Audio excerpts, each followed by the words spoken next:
Tayari hapa Nairobi tunajenga nyumba 60,000 ambayo tumepatiana kandarasi. Tumepatiana kandarasi ujenzi wa manyumba 60,000 Nairobi. Mpango yangu ni kwamba kabla ya mwisho wa mwaka huu tutakuwa tumepatiana kandarasi ya manyumba 100,000 Nairobi hii. Na hatua kwa hatua tutawatoa wale wenzetu ambao wanaishi mahali ambapo si pazuri, ili pia na wao waweze kuishi na dignity na heshima.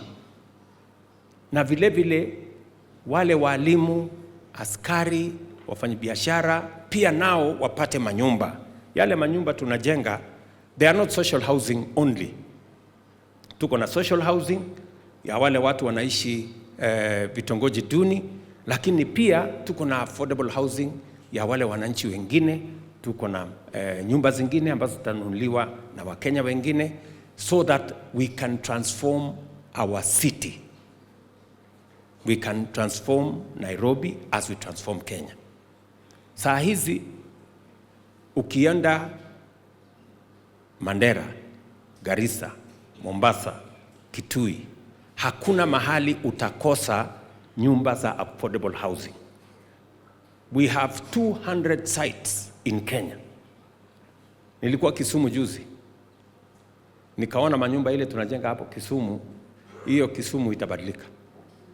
Nilikuwa Homa Bay, Migori tunajenga, Kisii tunajenga, Eldoret, Nakuru, Narok, everywhere.